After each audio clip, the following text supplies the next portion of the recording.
Le champ de manioc avait tellement grandi qu'il fallait plusieurs animaux pour l'arracher de la terre. Le jour de fabriquer la farine était très spécial. Tout le voisinage se réunissait dans la maison de farine. On travaillait ensemble, on riait, on parlait, et chacun aidait comme il pouvait. Le premier à arriver fut l'âne. Il apporta du bois, alluma le feu et nettoya le sol avec beaucoup de soin, car certains travaux ne nourrissent pas seulement le corps, mais aussi les souvenirs. Le cheval pelait le manioc, le bœuf le râpait, et l'ânesse faisait cuire la farine. Tout le monde riait sous le toit de paille, comme si le temps passait plus lentement là-bas. Puis arriva un autre âne. Il était amoureux de la sœur de l'ânesse, mais il était trop timide pour lui parler. Il demanda doucement « Bonjour, où est ta sœur ?» L'ânesse sourit et répondit « Elle arrive bientôt. Mais pourquoi tu m'appelles ma sœur, si tu n'as pas le courage de lui avouer ton amour ?»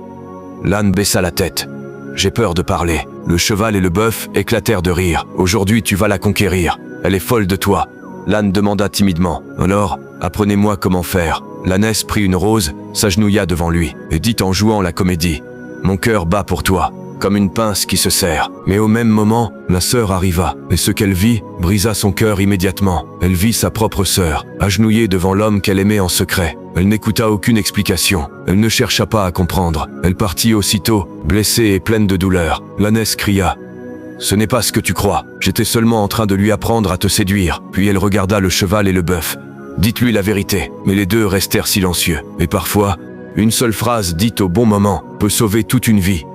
Une seule morte. Après ce jour, les deux sœurs se séparèrent. L'une partit vivre de l'autre côté de la rivière. La distance n'était pas grande sur la carte, mais dans leur cœur, elle semblait immense. Les années passèrent.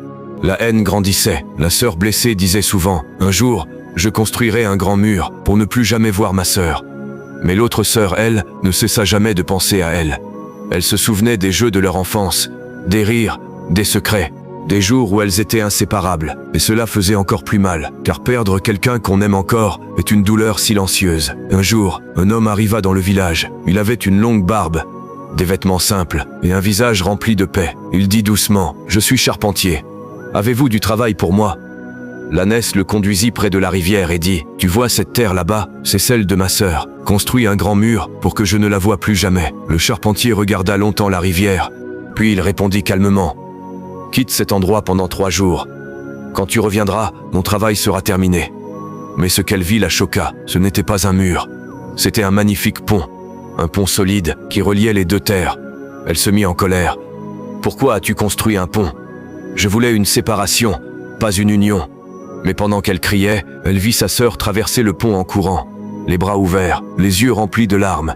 Sa sœur cria « Je savais que tu m'aimais encore, tu as construit ce pont pour moi. » À cet instant, tous les souvenirs revinrent, leur enfance, leur rire, leur amour. L'ânesse éclata en sanglots. Elle comprit qu'elle avait perdu des années, à porter une douleur qui pouvait être guérie par un seul câlin. Alors elle ouvrit les bras et courut vers sa sœur.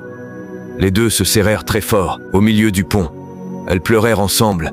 Toutes les paroles jamais dites, toute la douleur, tout l'amour restés prisonniers pendant des années. Et peu à peu, la haine quitta leur cœur. Mais stand. Ensuite, l'ânesse regarda le charpentier et dit « Pardonne-moi, tu n'as pas seulement construit un pont, tu as réparé une famille. Dis-moi ton nom pour que je ne t'oublie jamais. » L'homme sourit doucement. Il prit son sac et répondit « Mon nom est Jésus. » Puis il disparut.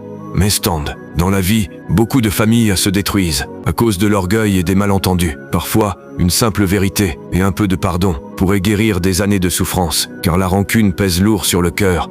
Mais le pardon libère. Partage-la avec quelqu'un que tu aimes.